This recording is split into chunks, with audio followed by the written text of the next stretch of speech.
queridos, que o Senhor da vida nos abençoe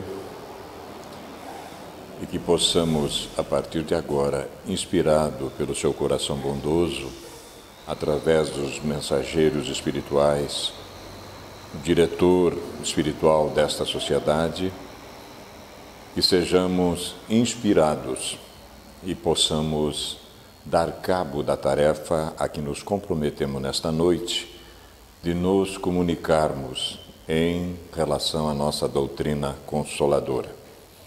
Se conseguirmos passar a mensagem clara, concisa, límpida, compreensível, nos daremos por satisfeitos. Segunda-feira, dia 15 de dezembro, iniciaremos na regional mais um plantão doutrinário. É a sua 5ª edição. O plantão doutrinário são uma série de seminários, 9 este ano, a partir de 15 de dezembro até 9 de fevereiro, todas as segundas-feiras, na Sociedade Espírita Amor e Caridade, este ano, às 20 horas.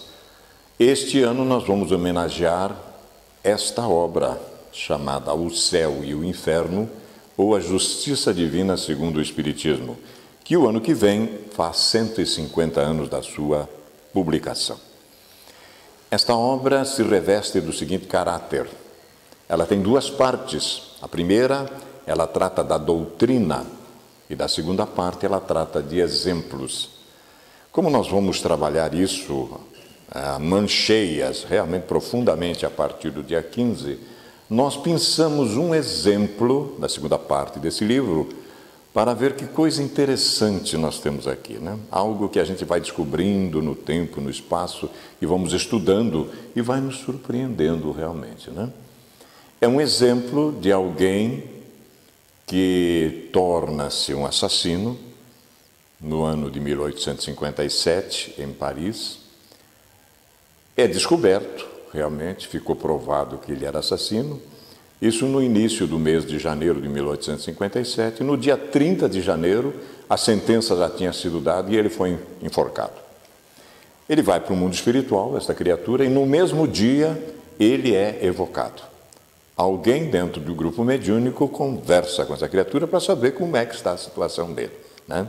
Então é desses temas que nós vamos tratar a partir de segunda-feira, lá no plantão doutrinário. Então nós trouxemos a exposição para compartilhar aqui uma pérola que encontramos, para que a gente já vá meditando nestas coisas. Porque o ideal de todos esses exemplos aqui é que nós os coloquemos na nossa vida prática. Não é por acaso que nós recebemos essas informações da dimensão espiritual. É exatamente para colocar em prática na nossa vida. Se aqueles que partiram para lá estão nos contando como é que desembarcaram, de acordo com aquilo que agiram aqui no mundo físico, é bom que aqueles que pensamos um pouquinho, opa, se aconteceu para o João, por que não pode acontecer para o Pedro também? Né? Obviamente, então é coisa para a gente pensar. Então, esta é a obra que nós vamos trabalhar a partir de 15 de dezembro, em 9 etapas, lá na Sociedade Espírita Amor e Caridade, todas as segundas-feiras até 9 de fevereiro, né? Como chama esta exposição, então, que vamos trabalhar? Acreditamos que, num breve tempo, nós vamos conseguir dar cabo dela. É a evocação de Verger. Verger é o espírito, né, que foi quem fez realmente o crime, e ele chama Verger. Mas antes disso, nós vamos trabalhar também um subtítulo que é A Culpa Acompanha o Culpado. Para onde o indivíduo for, nós temos consciência plena, aqueles que já estudamos o Espiritismo há mais tempo, que o nosso céu e o nosso inferno seguem conosco. Que já que são estados da consciência, para onde nós formos, nós carregamos isso, a nossa bagagem espiritual, né? E a gente foi lá no Livro dos Espíritos, no nosso livro básico, extraímos algumas coisinhas para fazer uma introdução, para que a gente compreenda melhor como é que essas coisas acontecem. O codificador perguntou aos numes tutelares da humanidade, à falange do Espírito Verdade, qual a origem das qualidades morais boa ou más do homem. O homem, no caso, nós agora, somos espíritos encarnados. Estamos na condição de homens, personalidade. E ele pergunta qual a origem das qualidades morais, boa ou más do homem. Porque até então, o que se pensava é que a criança que chega era uma alma que ia animar aquele corpo, mas simplesmente em branco. Estava chegando a partir dali. O Criador teria criado aquela alma para aquele corpo específico. E a gente tem uma surpresa muito grande, porque quando isso vem à baila, a gente vê que o espírito já está trazendo uma bagagem muito grande. Antes que o corpo existisse, o espírito já existe na dimensão espiritual. Então já foi o primeiro choque. E eles respondem assim para o codificador: estas qualidades morais são as do espírito nele encarnado. Quanto mais puro é esse espírito, tanto mais propenso ao bem é o homem. Lógico. Então é um espírito já evoluído, que encarna-se no mundo físico, e nós vamos ver que a atitude daquela criatura são excelentes. Já tem outro que é o contrário. Mas como? Mas se o Criador criou ao mesmo tempo a alma, por que essa diferença tão grande? Pela bagagem de cada um. Então aqui já nós começamos a refletir que muito antes deste corpo estar aqui agora animando, eu já estava no mundo espiritual. Eu já tinha uma estrutura. Então eu estou tendo, na realidade, uma nova oportunidade. Não satisfeito com essa proposição, ele avançou mais e disse: então, olha como é que ele pensava. Seguir-se-á daí que o homem de bem é a encarnação de um bom espírito e o homem vicioso a de um espírito mau? Não é bem isso como nós vamos ver agora. Sim, dizem os benfeitores, mas dize antes que o homem vicioso é a encarnação de um espírito imperfeito. É diferente, porque ele não vai ser mau eternamente. Ele não foi feito para ser mau, ele é imperfeito, ele vai ter que trabalhar isso. Pois, do contrário, poderias fazer crer na existência de espíritos sempre maus, a que chamais demônios. Não estaria de acordo com a doutrina da religião dominante, convencional, e o que não é verdade. Na realidade, nós somos imperfeitos, nós não somos maus eternamente. Nós poderemos estar maus, mas essa situação vai mudar. Bom, e ele voltou e perguntou de novo: não constitui obstáculo ao exercício do livre-arbítrio as predisposições instintivas que o homem já traz consigo ao renascer? Então, se ele já traz essa tendência, ele não vai ter dificuldade aqui para tomar decisões? Muitas vezes o indivíduo se entrega a estas tendências negativas. Ele consegue vencê-las? Como é que faz isso? Aí os benfeitores dizem: as predisposições instintivas são as do espírito antes de encarnar. Conforme seja este mais ou menos adiantado, elas podem arrastá-lo à prática de atos repreensíveis, no que será secundado pelos espíritos que simpatizam com essas disposições. Não há, porém, arrastamento irresistível, uma vez que se tem a vontade de resistir. Será que a gente tem? Esse que é o problema. Os benfeitores dizem que falta para nós é vontade. Então vem aquela vontade de eu esguelar o genguine, mas para aí, mas eu não posso fazer isso. Mas às vezes eu faço, né? Ainda não faço fisicamente, mas ainda faço pensando, tenho vontade de fazer. Ainda sou imperfeito. Quando essa vontade bater e eu a rechaçá-la, mas o genguine é meu amigo, o genguine é meu irmão, ele está na luta comigo também. Então a gente já conseguiu vencer a tendência instintiva. Aí eles colocam uma coisinha ainda: lembrai-vos de que querer é poder. Interessante puseram aqui, né? Pois bem, então a história do Verger rapidamente para nós poder entender essa situação. Já tivemos aqui uma introdução do problema do caráter, das tendências da criatura, que é o espírito que traz. E aqui ele vai ter que lutar para vencê-lo ou sucumbir. Ele tem livre-arbítrio para fazer, né? E o que ele tem que aliar exatamente a esta luta é a vontade de querer, né? 3 de janeiro de 1857. Aqui já me chama a atenção uma coisa, porque o nosso livro fundamental ele foi publicado em 18 de abril de 1857. Já em 3 de janeiro de 1857, tinha alguém evocando, já tinha alguém num grupo mediúnico fazendo isso, né? Monsenhor Cibour, arcebispo de Paris, ao sair da igreja de Saint-Étienne-du-Mont, foi mortalmente ferido por um jovem padre chamado Verger. Olha só, a encrenca entre o padre e o superior dele, né? A encrenca. O criminoso foi condenado à morte e executado a 30 de janeiro. 27 dias depois, forca. Era rápido o negócio. Não tinha apelação, não tinha nada. Condenado, pronto. Até o último instante não manifestou qualquer sentimento de pesar, de arrependimento ou de sensibilidade. Porque rezava, com todo respeito, à religião dominante à época, que tinha que se arrepender aqui. Porque se não fizesse os sacramentos que a religião fazia, o indivíduo ia para o inferno. Então adiantava se arrepender depois. Nós vamos ver que aqui tem uma coisinha interessante, né? Não se arrependeu aqui, foi para o inferno, ou pode se arrepender do outro lado? Então, vê que até então, até ele ir para a forca, ele não tinha se arrependido, né? Evocado no mesmo dia da execução, deu a seguinte resposta. No mesmo dia ele foi evocado, né? Mas pode, tranquilamente. Pode evocar a mim mesmo. Se eu estando fora do corpo, pode me evocar. Eu estando dormindo, pode me evocar. Não tem problema nenhum, né? Evocação. Aí evocaram e ele disse, olha, eu ainda estou preso no corpo, o espírito. Ainda estou preso no corpo. Então não estás inteiramente liberto? Perguntaram a ele. Não, tenho medo, não sei. Esperai que torne a mim. Não estou morto, não é assim. Ele está meio confuso do outro lado. Mas não é para menos. Não é para menos, né? Arrependei-vos do que fizestes. Fiz mal em matar. Mas a isso fui levado pelo meu caráter. Olha o problema do caráter, né? Ele sucumbiu à tendência dele.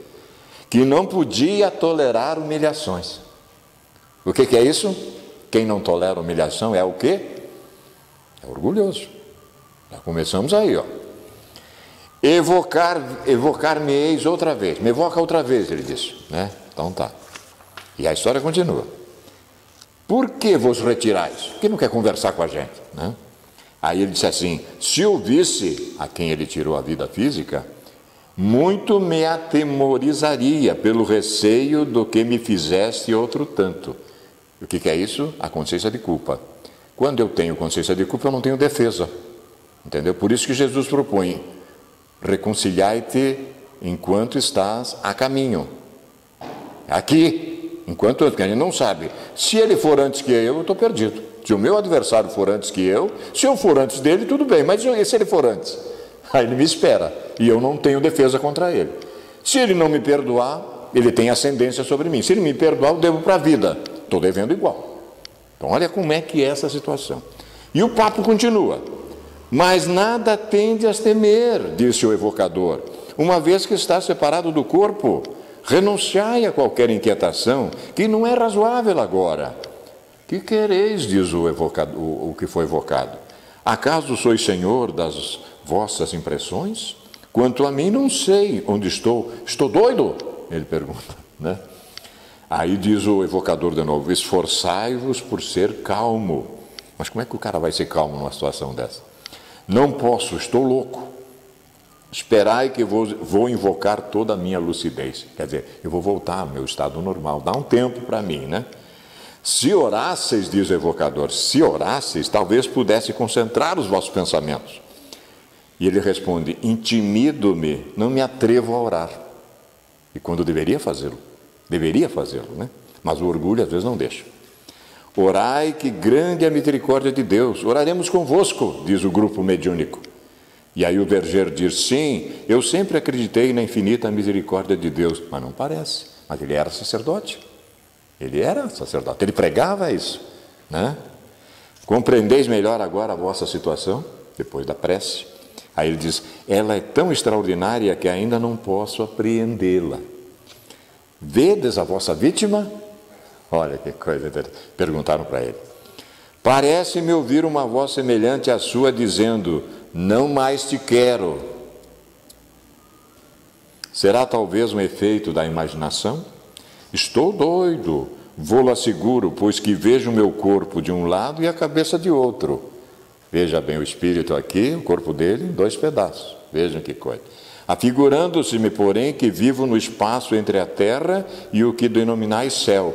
Sinto como o frio de uma faca presta a decepar-me o pescoço, mas isso será talvez o terror da morte.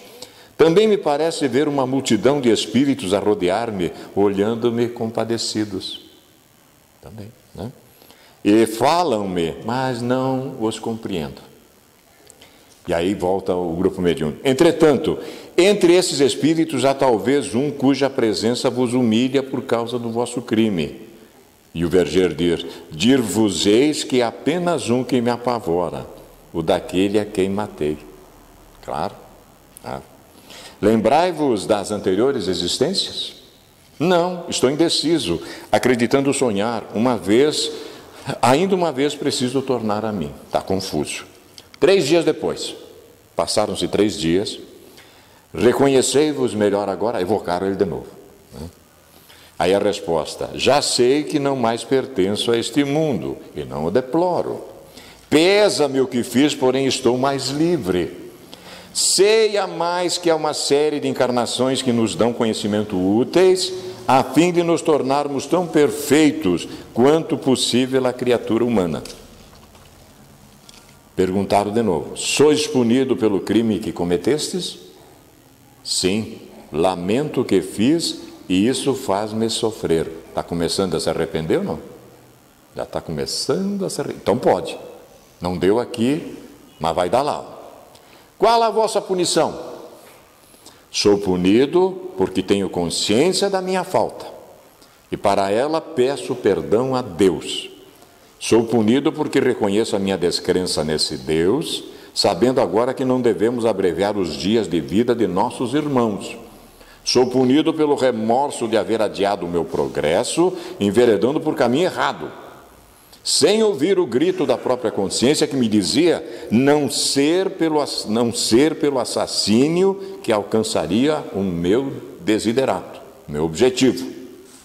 Deixei-me dominar pela inveja e pelo orgulho.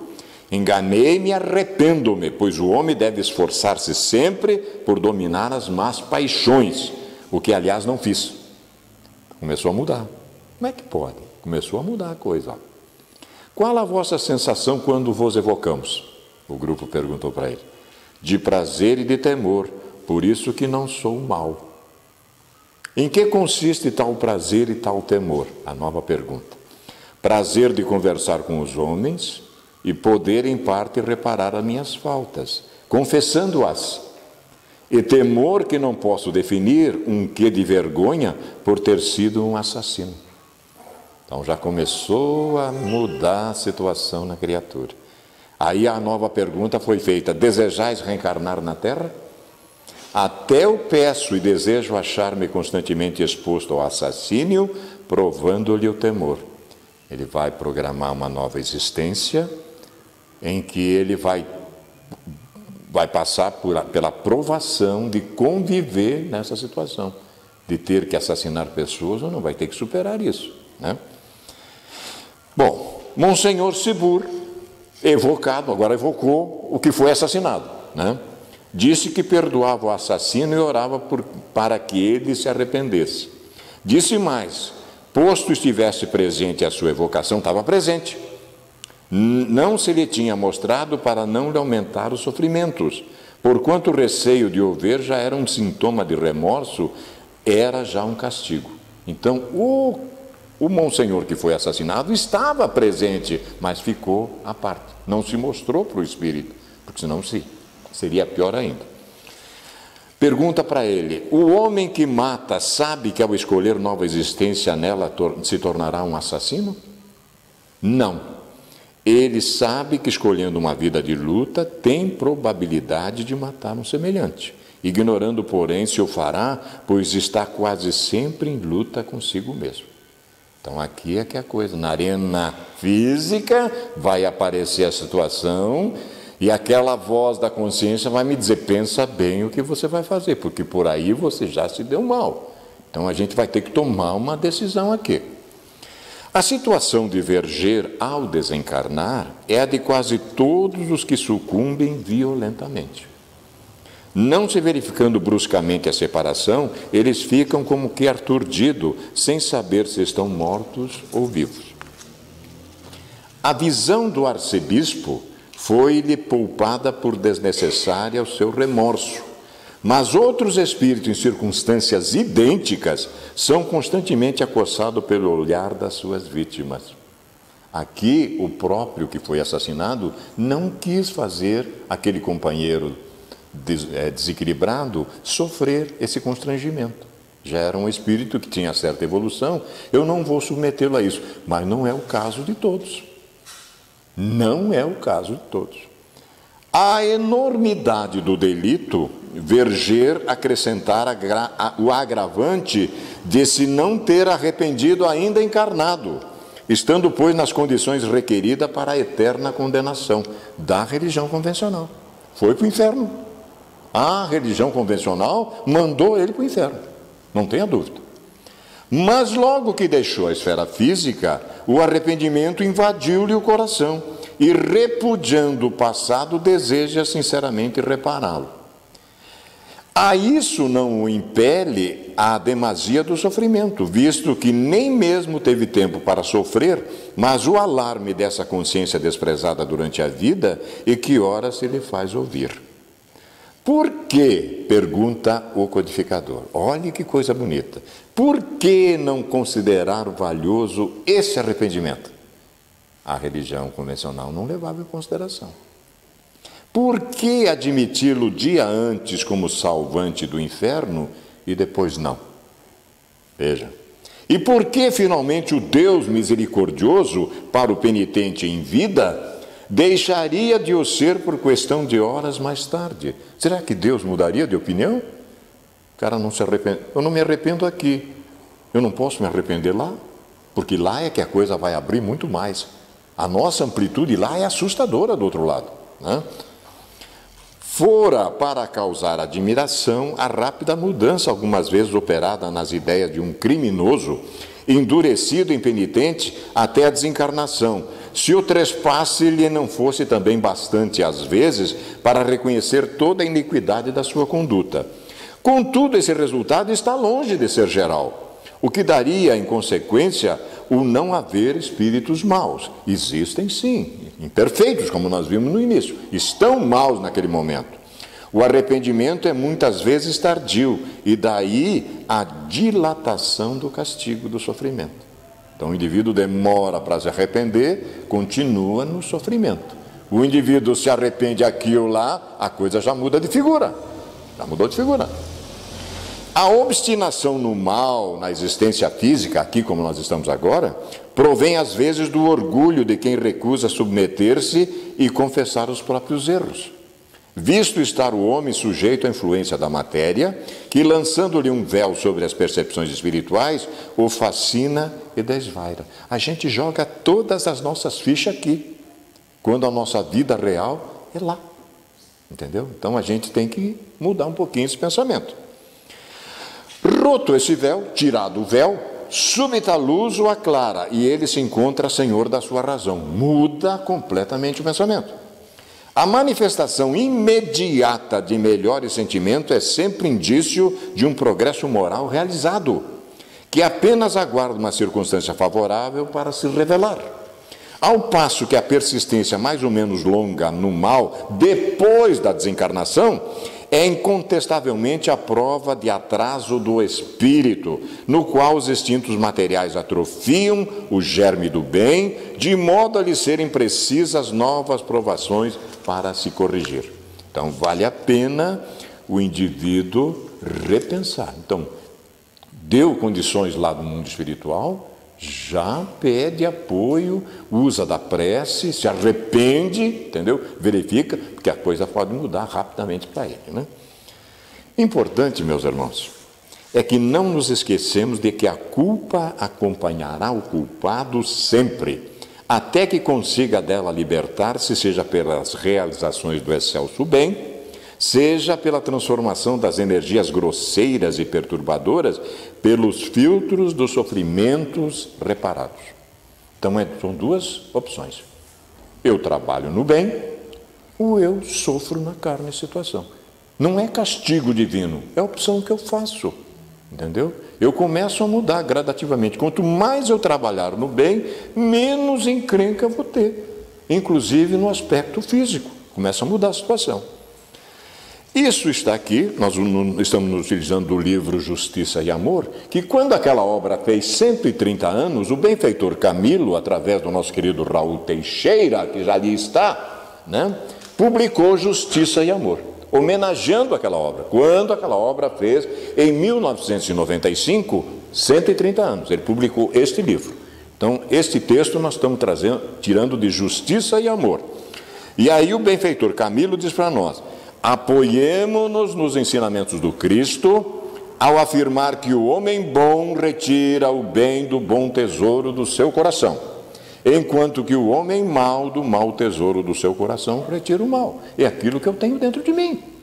É aquilo, a boca fala do que o coração está cheio, né? Então é isso. É o caráter do indivíduo, é as más tendências que ele tem ainda. Tem que mudar essa situação.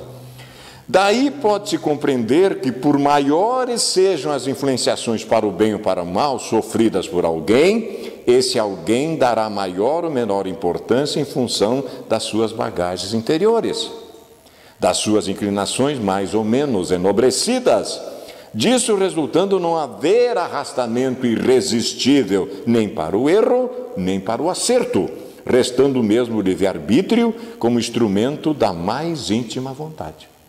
Mas quanto mais evoluído eu for, menos importância eu vou dar para essas encrencas. Quanto menos eu for, mais sujeito eu estou realmente a reincidir no problema. Constata-se, então, sem dificuldade, que ninguém consegue fugir da própria sementeira, não importando em que lugar da terra esteja ou com que pessoa esteja, no momento em que soa a necessidade dos acertos com a consciência ou do recebimento dos abençoados honorários da paz de espírito. Meu céu, meu inferno, onde eu estiver, com quem eu estiver.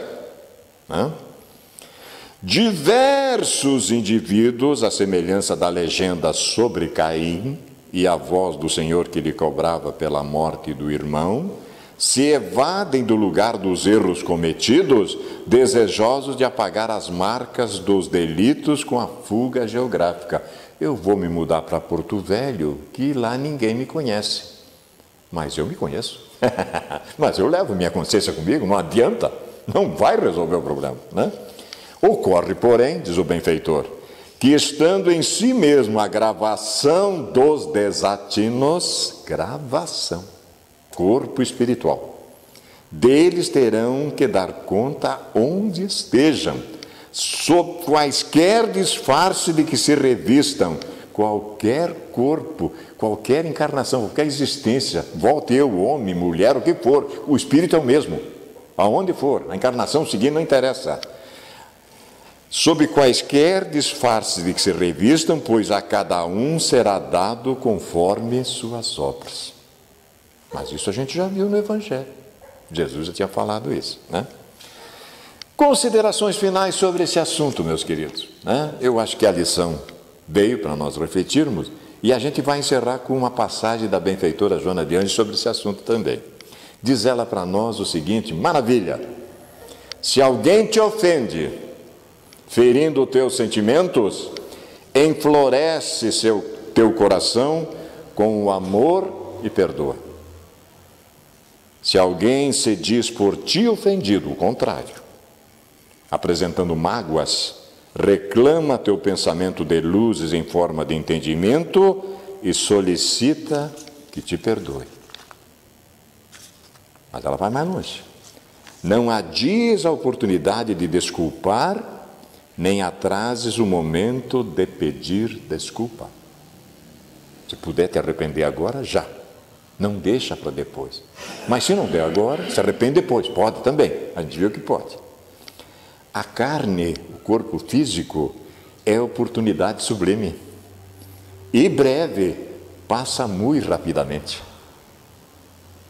Esta semana eu assisti uma palestra de um jovem chamado Regis Vieira Teresiano. Ele trouxe à baila para nós uma estatística que a revista Veja publicou essa semana. Nós estamos vivendo em torno, uma projeção, uma perspectiva de vida física, 74 anos.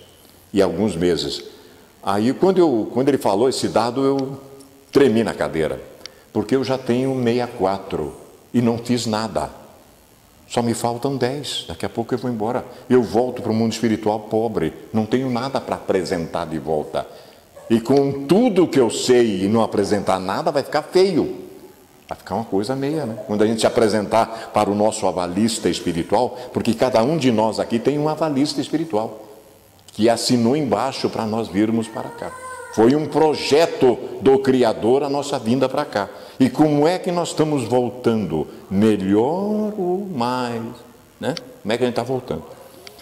Depois da aduana, depois da fronteira, mundo físico, mundo espiritual, depois da aduana em que o corpo se consome em cinza e lama, a consciência desperta cintilante e lúcida, azorragando ou abençoando. E só então se pode ter ideia do valor de um minuto gasto na tarefa bondade ou de um momento na sementeira aversão. Vejam que coisa.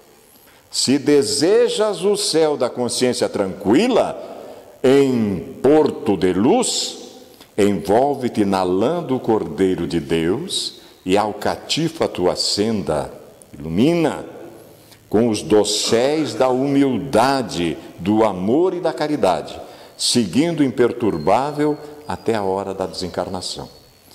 Tendo, todavia, embora tuas melhores intenções, remordimentos íntimos, medita, e antes de fazer a oferenda no altar, consoante o ensinamento evangélico, vai fazer as pazes com o teu adversário, amando-o como a um irmão. Aproveita.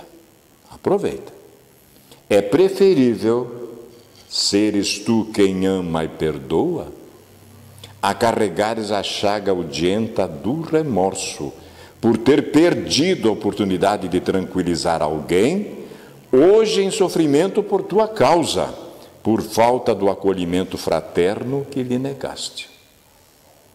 Joana de Ângeles escreve isso no livro Dimensões da Verdade, que ela publicou em 1965. É a segunda obra da benfeitora.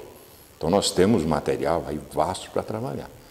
Então, meus queridos, o que nós estamos trazendo aqui é esta lição de alguém que partiu para a dimensão espiritual, não se arrependendo aqui, mas teve a lucidez rápida de pensar do outro lado, né? Arrependeu-se lá para recomeçar tudo de novo e colocar as coisas no seu devido lugar, né? Então é algo que nós estamos trazendo desta obra, um exemplo onde, dentre eles, tem milhares no livro, que a gente vai trabalhar, então, a partir de segunda-feira até fevereiro, no plantão doutrinário.